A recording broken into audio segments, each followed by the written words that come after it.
I am Jeff McGee, an associate professor in the management department and a Maverick Entrepreneurship Fellow at the University of Texas at Arlington. We are delighted to be part of Global Entrepreneurship Week, and it is my pleasure to host this session, UTA MavPitch winner, Creating Impact.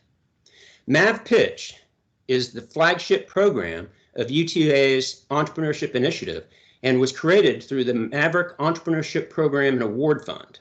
The program's primary goal is to nurture our student entrepreneurial talent, and its primary activity is MavPitch, a business pitch competition. The competition is actually one of the nation's most generous events. We have awarded over $750,000 in cash to over 42 student pitches since the program's inception in 2018. It is my true pleasure to be here with several past winners. I think you will agree that we have a very, very talented group of individuals with terrific business ideas. I also think you will enjoy getting to know them a little bit better. So without further ado, let's let them introduce themselves. So let's begin with Latasha. Hello, everyone. My name is Latasha Taylor Starr, and I'm the co-founder of Esteem Builders. Ali? Hello, everyone. My name is Ali Farzbod. I'm a graduate of graduated from PhD program at University of Texas at Arlington, and I'm a CEO and founder of Nano Liquid Solutions. Okay, excellent. Before we move on, let's circle back to Latasha. Latasha, what's your background at UT Arlington? Oh, yeah, sure. Thanks for asking. So I finished in May of 2020 with my second master's degree in industrial engineering. Excellent. Okay, Pio? Hi, my name is Pio Son. I'm actually not from UT Arlington. I'm from UT Dallas, but my partner is from UT Arlington. So I'm the founder of Tinkerbox. Okay, excellent. Ariel? Hi, everyone. My name is Ariel Leslie. I graduated from the University of Texas at Arlington in December of 2019 with my PhD in mathematics, and I am a co-founder of Esteem Builders. Excellent. Dennis? Hi, everyone. My name is Dennis Hong, and I graduated from UTA back in 2017 with my degree in engineering, and more recently with my MBA in 2019. I am the co-founder of a software platform known as Pattern. Pattern is a re-commerce platform for people that buy used or secondhand products to resell online. Excellent. And Dennis, I've known you now for several years, but I did not realize that you had an undergraduate from our College of Engineering. So fantastic. You double dipped. Okay, last but not least, Andrew. All right, hello, everyone. My name is Andrew Rideout. I am the founder of Frankly Good. We sell 100% plant-based cookies, muffins, oatmeal brittle, and other sweet things. I am a recent computer science graduate from UT Arlington. Okay, so we have a very diverse group of individuals, and of course you're all very, very talented, and I'm amazed at your accomplishments both academically and business-wise. So what I thought we'd do to get started is to allow you the opportunity to explain in a little greater detail your business, and I think what would be really interesting is if you can give us some background on how you came up with the actual business idea. So who would like to get us started? Okay, Ali. I would like to go first because mine is kind of like more academic-based type of ideation, so it's more simple. So that's why I kind of want to go first to kind of set the ground. So basically, as I said, I am CEO founder of Nano Liquid Solution. Our goal is to developing a blood testing device that can perform the blood test with a drop of blood in 20 minutes. Interestingly, Professor McGee just said it before the meeting. We come up with these high-tech type of diagnostic devices way before the COVID, so it kind of relate to people more now. But we saw a big problem in the diagnostic, and the way that we come up with this idea, which is basically based on the technology being developed at the University of Texas at Arlington through National Science Foundation funding, Aside from that, I got into the PhD program, and then I got to work with one of the best professors at UTA, developing high emerging technologies in the field of microfluidic. But basically, when the idea comes around, was that when we were developing this basically device that enable performing analysis over very small amount of samples with using a different type of platform, we come up with the idea that, when you want to do a blood test, and I'm kind of like a conscious person, I like to be. So I wanted to regularly check my blood. And then when I went to check my blood, I realized that there is this lengthy process is happening, which it shouldn't be there, because 21st century, you can do a lot with your cell phone. Why taking a blood and then doing a simple analysis takes so much time? And then why is there so many people involved in this very repetitive action?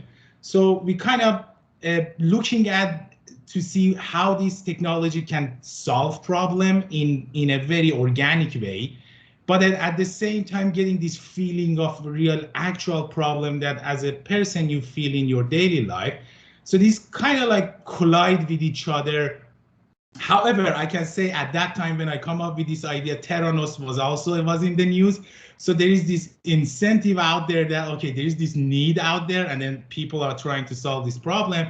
But then you kind of like, when you work with the technology and see the problem in firsthand, you kind of realize that, okay, I can focus and I can bring this technology as a solution to a real problem in the real world. And that's how it started. And of course, through a lot of different workshops, we learn how to kind of hone that message, and then hone basically how to create a better vision and then create a profitable company in the first place. Of course, if it's not profitable, it's not pursuable. So you have to kind of figure that out, and that's how we come up with the idea, and then kind of go after it. As I said, it's less cool maybe compared to other people, but it's kind of like very generic and very organic way of coming with a solution for a big problem, I guess.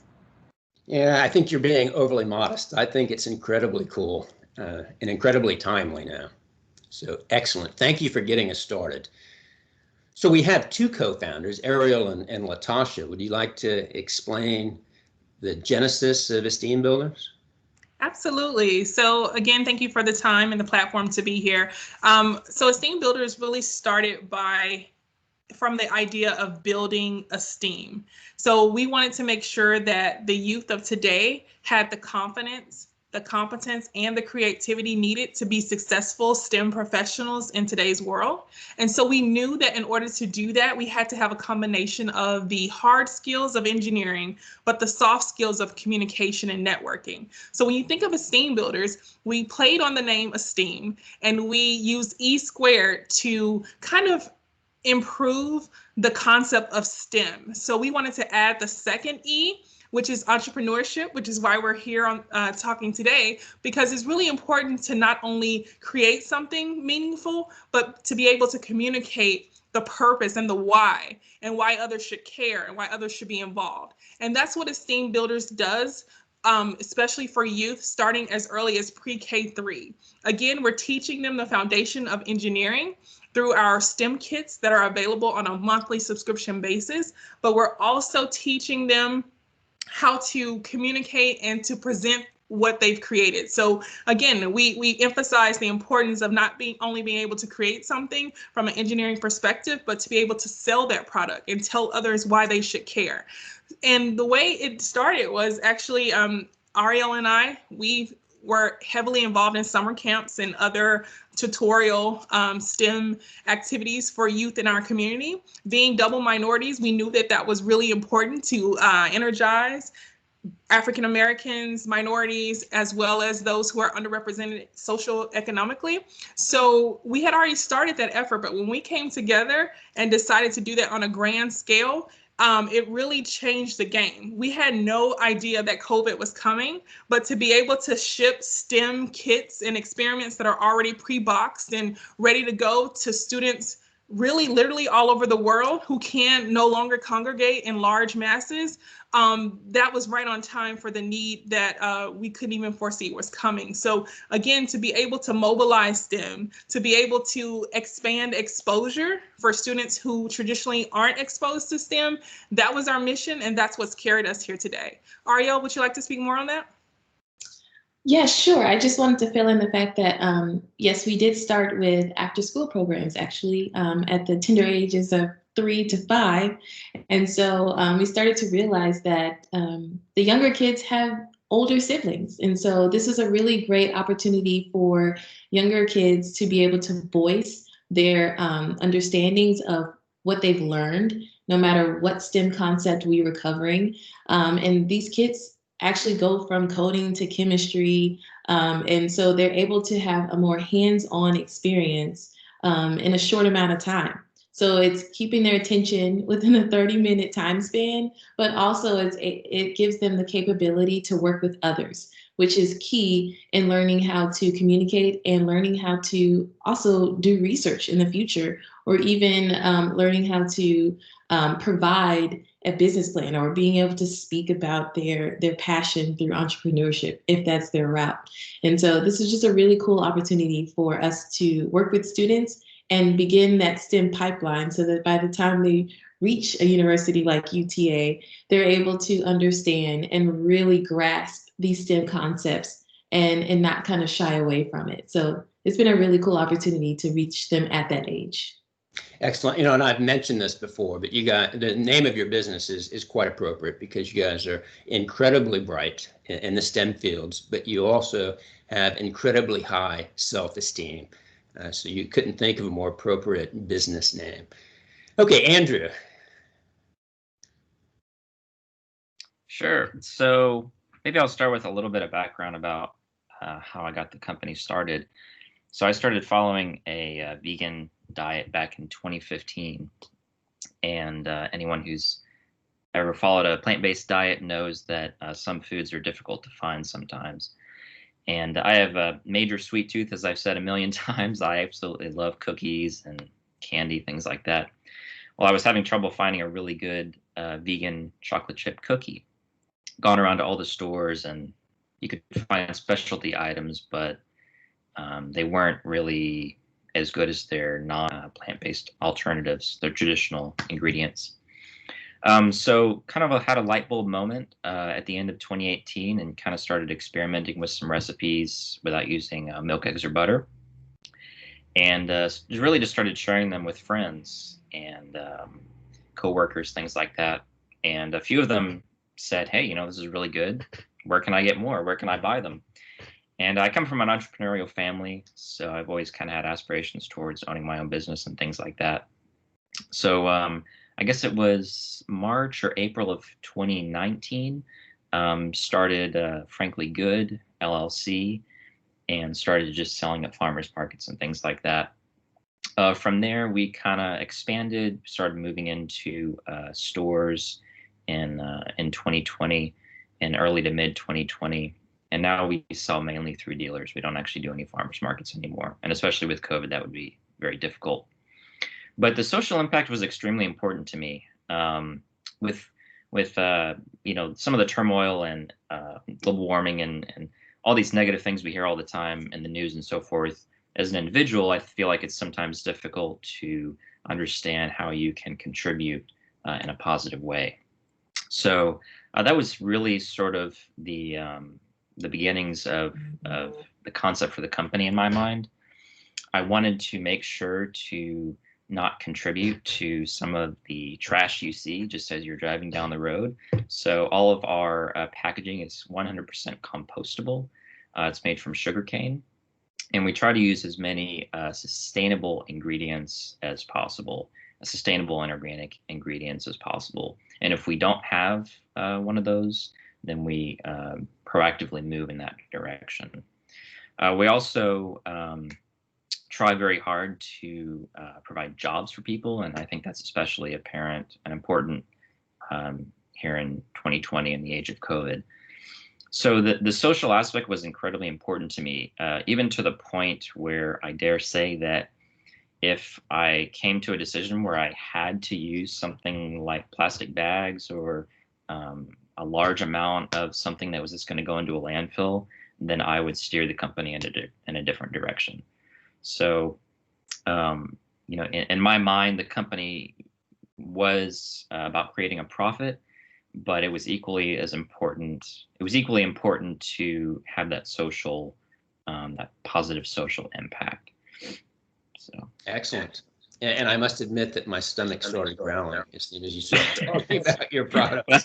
It's funny you say that because we were actually cooking earlier at the kitchen, and just smelling that oatmeal brittle, it's like, oh my god, But yeah, we make good stuff. Now my stomach's really growling. So you needn't have done that.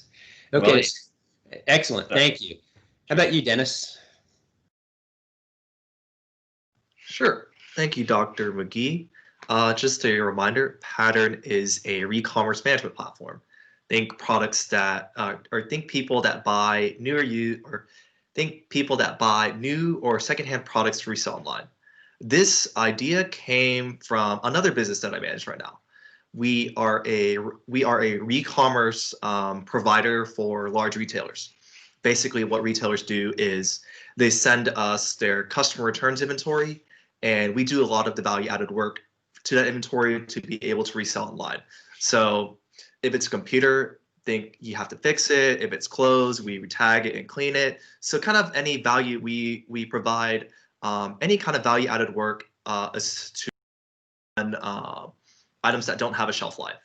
And what happened was that as we started to scale that business, we had trouble. As we started to scale that business, then came the problems, right? We started small, but then when we started getting bigger, so too did those problems start to creep up. And what we found was that systems available on the market that we looked into really didn't help us fix those pain points that we had as a business.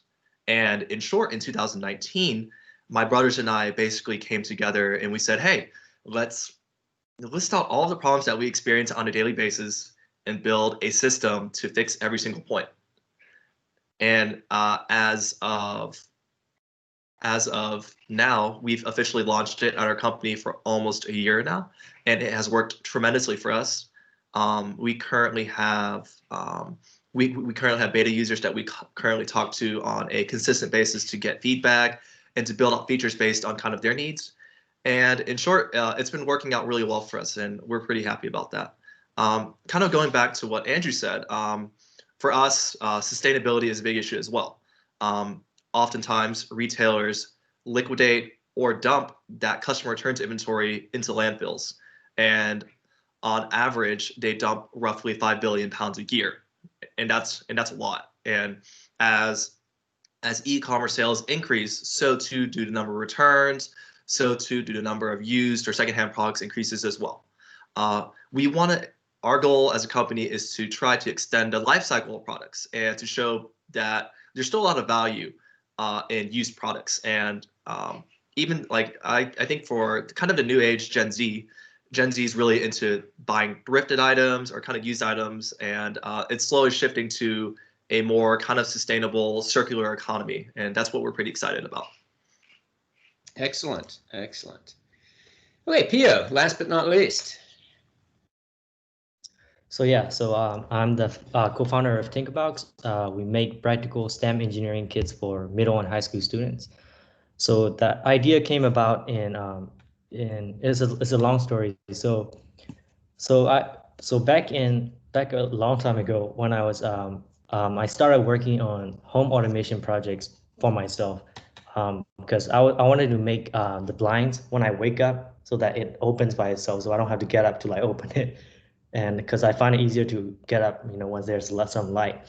And so I searched up automation blinds on the market, and they were so expensive, $300, $400. Is what do you call it? Installment on a you call them and then they come to your home and install it for you. And I was like, okay, that's out of my budget. And also I wanted to make a automated lamp where you can turn on and off with your voice. And so I started researching online how to make those, and I was making it for myself. And I actually got that to work, and then I was working at a restaurant at that time. And the restaurant owner told me, "Oh, Pio, what have you been doing all summer?" I was like, "Oh, I've been working on these projects."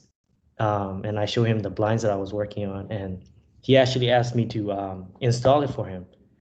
And so I was like, "Okay, sure." And then so I started working on making those projects for him, and then that gives me the idea of, okay, you know what? Let's make automated blinds at a cheaper price for everyone. And that became a business idea that I was working on all on its own at that time. And that was before Tinkerbox and everything. And I was working on, got that install, and there were so many issues that we have to go around technically wise. And then there were competitions that were popping up, like Amazon coming up with some other products, and then we kind of decided, okay, you know what, we can't compete with those. And at that time, I actually got a new job at a STEM educational startup where they teach robotics and coding. And so I started working there while I was working on this home automation startup idea. And I started noticing that a lot of the parents were coming from out of state, all the way to Irving, Texas. So and then one of the parents actually came up to me after class one time and then told me, would you mind coming to my home to teach my kids robotics? And at that time, I had college and work, so I had to turn it down. But that kind of gives me the idea. Okay, you know what? What if we bring the education to them instead of them coming to us? And then also combined with the startup idea of home automation projects that I was working on at that time, kind of combined into, okay, you know what? There are a lot of STEM educational box ideas out there currently, and what's going to make it unique for me, and then that kind of make it into, I noticed that a lot of them were not practical. So as an engineer myself, I was like, okay, you know what, let's put some practicality into the STEM education. So that kind of, that's how Tinkerbox came about. Interesting thing is I actually wasn't an engineering major when I started college. I was a neuroscience pre-med. My parents completely hid what engineering was from me. I always wanted to be inventor, but they wanted to be a doctor. So they were like, "Oh, yeah, engineering is boring. Don't do it." And then I just one day wandered into engineering building where they were showcasing senior design projects. I was like, "Oh wow, so this is what engineer does. They make, cool projects." And then so I switched my major and became a mechanical engineering major after that. I hope your parents are pleased with your decision. They weren't before, but now it's too late. That's excellent. Thank you guys so much. These are truly fascinating stories. I'm kind of curious. We're really excited about MavPitch, and to be honest, we're really excited about what UTA is doing to help you guys, to help our student talent develop their entrepreneurial ideas. So I'm curious if you would be willing to provide us some feedback on your experiences with the MavPitch and how that might have helped you developing your business idea and get you where you're at now. So would someone like to get us started? Okay, Latasha. Yeah, sure. I'll definitely comment on this because I think Ariel and I are one of the more unique cases when it comes to MavPitch applicants. So we had the privilege of being graduate students on campus when MavPitch was created. And so it's interesting because just the word alone, business competition, we weren't sure if we qualified. I mean, math student, engineering student, do we belong here? And so if anyone's been in the University Center, they've seen the walls that are filled with flyers. And so I was picking through and I think I saw 25,000. I was like, okay, all right, so let's grab that flyer and see what's going on. And so when I took that idea to Ariel, again, we kept saying, we're not business students, we're not entrepreneurs. And at that time, we didn't think we were, but because of this competition, we were shown what that really means and how you can grow into entrepreneurship, and allowing us to see entrepreneurship as a journey, and that anyone with an idea is welcome. I think that is what really laid the foundation for us and started to build our own confidence in terms of, can we do this? How do we do this? And it's the mentorship. I think it's the lure of the prize money that brings you in, but it's really the hard work that keeps you there and the mentorship that keeps you there. And so, Dr. McGee, I've expressed and kind of shed tears in your office plenty of times about how I'm not sure to get, how do we get to the next step? How do we take this idea from our heads and our hearts and make this a reality? How do we become profitable? What is a business plan? To engineers, that really doesn't really mean something. Do you mean a design plan, a design of experiment? How do I convert that language to what is needed to be successful in entrepreneurship? So I would say that this competition for us, and I'll let Ariel speak in a minute, really just opened our eyes to what it means to walk through the entrepreneurial process. What does it mean to take an idea from your head? And even if it's a good idea, is it a business idea that can turn profitable and become, a company that's worth investing in? Even though you care about it, how can you get others to care about it? And again, how can you turn your passion into profit?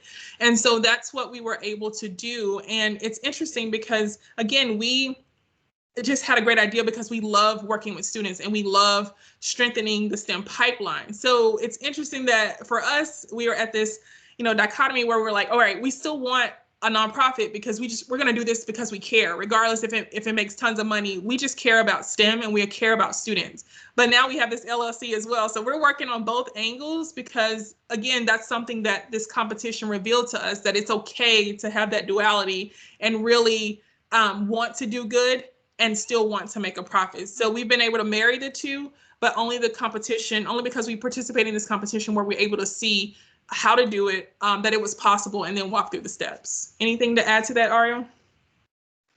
Yes, just a little bit.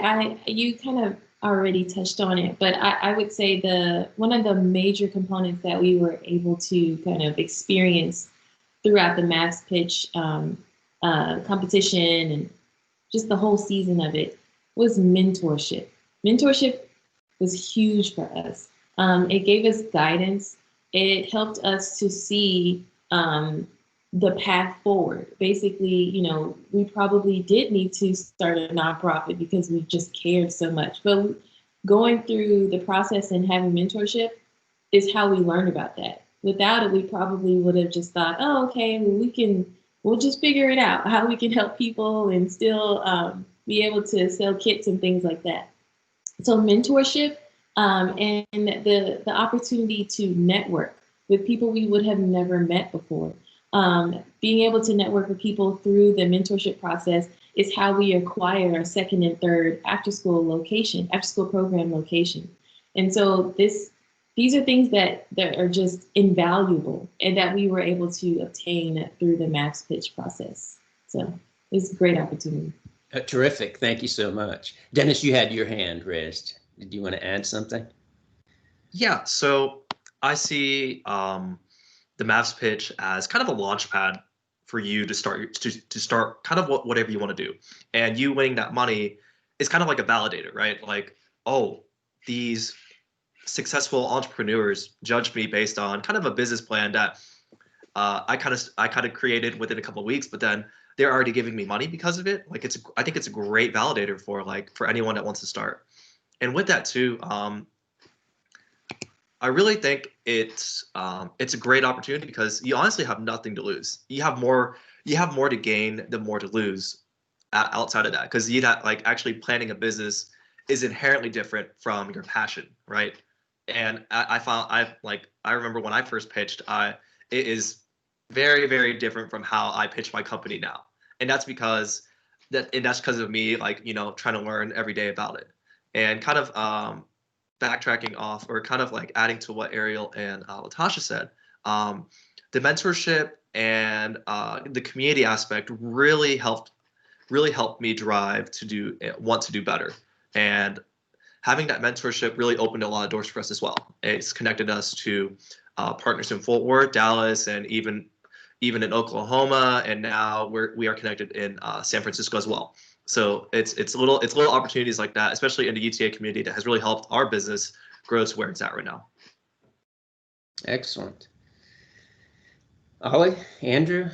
I'll like to add, I mean, Latasha, Ariel, and Danny said they said all this stuff, but I kind of look at it in a two different angle. The first angle is I kind of want to follow up on what Dennis said, which is kind of the affirmation, the validation. That said a lot. I mean, some very successful executives in Google told me that an idea was like a penny, but like if you execute that idea, that might be $1 billion idea. So it's very in line into that execution, that business model, and then you want to expose your business model of how you want to make that money to people who have some success in the field, can provide you with the feedback, and then if you can get some award to it, that means that at least those group of people validate the initial business plan that you have. Of course, those people also don't know exactly the market, but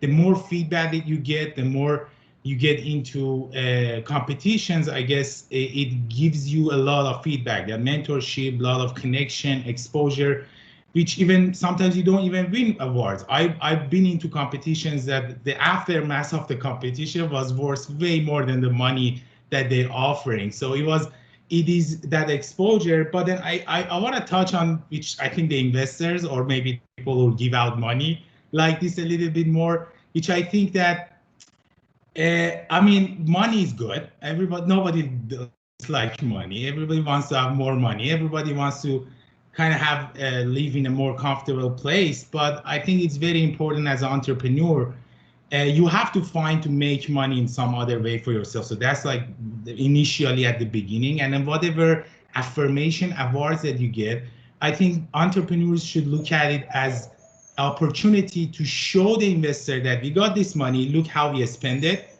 and then how we get basically a little bit more growth or traction through this money, however it's small, or basically try to think how they can add value with this money to their startup. And that value can represent itself differently.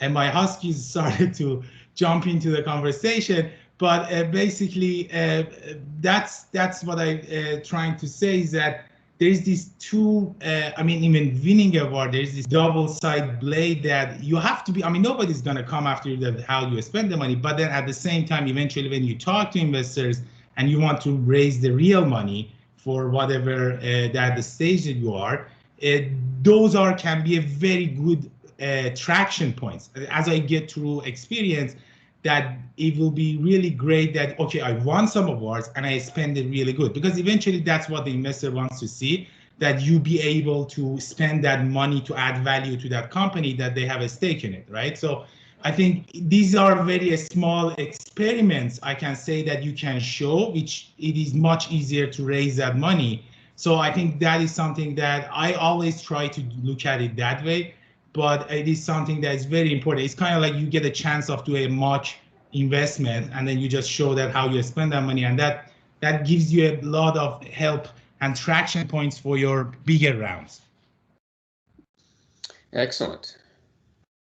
Now, Andrew or Pio, you had the distinct disadvantage of participating once we made the transition to a virtual format. But you still were able to participate. So I was curious, what were your experiences? And had they helped? Had they helped? I would have hoped it was in person, because I would have preferred, I prefer the more face-to-face interaction. But it was a little bit different, adapting to as far as how we're going to present our because we initially wanted to bring out a box and show it to the judges, and actually whenever it was converted to digital, we kind of had oh, maybe that's not a good thing, we won't be able to show our project, maybe that might put in a disadvantage. It kind of start putting doubts in our mind, but we'll do adapt and then kind of change with it. As far as the competition itself goes, I would say that everyone else brought up a good point, and is what I wanted to say, but aside from that, I would say the process of competing in the pitch competition itself, from preparation to actual pitch, is very much akin to going through a condensed version of business school. At least for me, from a coming from a non-business engineering student. So the reason I say that is because you learn a lot from the whole process, from being, learning to think like logically about your business, to actually learning to sell your idea to others in real time and getting real feedback and even validation on your idea. Not to mention the prize money that you get from the competition that you're able to use to launch your business off to a good start. Which many people isn't able to start with. So that's a very great opportunity. Yeah, excellent. Andrew, did you want to say something? Sure. Just to kind of piggyback off of what everyone's already said, it was a bit difficult to do it virtually. I'm not the best public presenter, I get nervous and so forth, but it would have been nice to have brought samples of our products for people to taste, so forth. But I think really for me, other than the prize money, which has been tremendously helpful with the business, with advertising and doing research into new product ideas and different packaging, there were really two things that I took away from, or two main things that I took away from the MavPitch competition. And that was a little bit more confidence in myself and my business. When you're presenting to potentially hundreds of people that may be watching the MavPitch competition, it makes you very conscious of, not freezing in front of the camera. So it really forced me to learn every single nook and cranny of my company, all the numbers, everything. So it was really good in that way, and it helped a lot with presentation skills. And also, I'd say the second thing would be the mentorship, not only from Dr. McGee, of course, but also from people like Hayden Blackburn and the Epic Mavs course, and just all of the mentorship and the teaching that happened over the period of MavPitch and Epic Mavs was tremendously helpful to me and my company. So. Yeah, so excellent. One of the common themes that I heard was the mentorship, of course, which I think is really critical. But the other is the confidence. And although you didn't mention that explicitly, but it was implied that you developed confidence by going through the pitch process. And from a faculty member, I see this all the time, but it's fascinating in this pitch competition because I can tell most of you are a little anxious, a little nervous, some more so, of course, than others. But that maturation process is remarkable. So by the time you and I first meet, or the first time we meet, I hear your pitch, it's good. But by the time you get to that the grand finale on phase 2, you guys rock it. I mean, you guys are quite confident, and whether you're nervous, which I'm sure you are, you hold your cards extremely close to your vest, and you're very, very professional. Of course, you do a very good job because you won. But to me, that's one of the most remarkable intangible aspects of the pitch competition is just the maturation process. And I can just see how you're growing your confidence in your business idea. And I think you're right when you say that this process is an affirmation process because you are getting real-time feedback that, hey, you do have an idea, a viable idea, feasible idea. Let's encourage you to try to make something of this. So that's very, very exciting. Well, what would you say to aspiring entrepreneurs? Whether they're students at UT Arlington or just young people who think they might have an idea that they'd like to get started. What types of advice would you give them? If I want to go first, it is for me. I think keep pitching. Keep pitching. You pitch to everyone. Right people will correct you, give you advice. You'll go the right way. I think the first thing that to say is that throw that idea that somebody's gonna steal my idea and all that. I get that a lot. Usually people asking me like, what's it? But I cannot give you that. Nobody wants your idea. It's like as I said, idea is a penny. Execution matters. So keep pitching your idea. People tell you, and pitch it in the right situation for right people. Attend into the community's ecosystem. Gradually, the more you attend, you gradually build up. As Professor McGee said, you build, and as Pio said, You build up your business skills, you build up your networking skills, you build up your confidence, and then you might pivot a million times. And eventually, if you have that persistence and entrepreneurship core, you'll find your way, and you'll be at the best at it. That's what I should believe in, and that's what I think any entrepreneur can believe in it also. Excellent. Dennis, yes.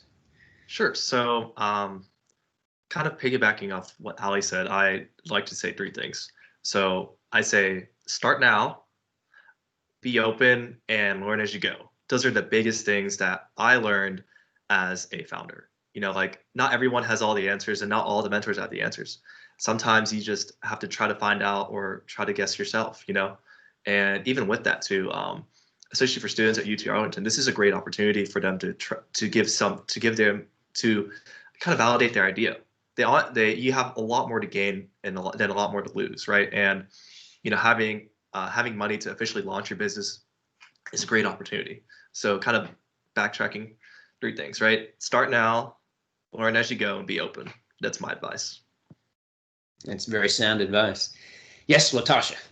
Okay, so I would just say to remind yourselves constantly that you belong. I know for Ariel and I, not only were we kind of non-business majors, so that was kind of intimidating, but also we didn't see a lot of women in the competition or a lot of African Americans in the competition. So we kind of felt like we were on our own island to a certain degree, but we kept pushing. And despite, some of those obstacles that we had to overcome, we were confident in our idea, and we let the idea kind of guide and kind of overcome any insecurities that we had. So we knew we had a good idea. We had parents telling us how valuable this was to their students. And so even when we didn't feel confident within ourselves and within our team, we allowed kind of the voice of the customer to continue to drive us. Not to mention the fact this is all about creating impact. We know, and this is kind of how we opened up every pitch, that by 2023, there will be over 9 million STEM jobs, but there are not enough students in that pipeline at this moment to fill those jobs. So we allowed that the moment that we realized how much impact we can create because of something like this starting so early. We know there's a lot of STEM kits available for, high school students, middle school students, but for that pre-K3 age, which is where we start, we knew that there was a gap. So how do we get students in that middle school if we're not addressing them at the pre-K level? So to start to do that and know that there was a gap there, that drove us in the moments where we didn't feel as confident as we should have, knowing that there's industries out there that need these students and that we have to start the pipeline somewhere. Kind of let that overall value and overall impact, let that drive you even when you don't feel that drive coming from yourself. Yes, I'd like to echo that and just kind of wrap it up in a nice package and put a bow on it. Is to say, know your why and let that be your passion and let that drive you to continue to push forward. And so we know our passion, we know our why, we know exactly who we're doing this for. And so that helps us to stay focused, stay in our lane, and keep pushing forward. Okay, excellent. Well, it looks like we're running short on time, so I think we're going to have to wrap it up. But Latasha made a comment, which I think is a nice way to perhaps summarize the program, and she referred to the title of this session, which is Creating Impact.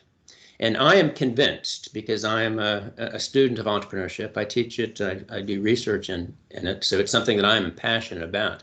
But I'm convinced that it's the entrepreneurs who are going to solve our problems, whether it's social problems, economic problems, environmental problems. It's going to be you guys. I'm a little long in the tooth, as you can tell, so I'm in the autumn of my career, but it's the young folks that are going to come up with these very brilliant ideas, these unique solutions to the problems that I think are going to create the impact that's going to make our lives better. I'm counting on it. So I'm not trying to put any pressure on you guys, but I'm counting on the young entrepreneurs to create impact to solve most of our problems, if not all of our problems. And to me, that's very, very exciting. That's something that's very, very rewarding, and it's something that allows me to go to sleep at night, knowing that there's things that could start my hair on fire. But then I think about you guys and folks like you that are very, very, very, very talented, very, very bright, and have some very creative ideas. So again, I want to thank you guys. I think you are extremely excellent representation of UTA. I mean, you're terrific ambassadors of the entrepreneurial talent that we have here on campus, and it's something that I'm truly proud of. So let's Mav up. Yeah, all right.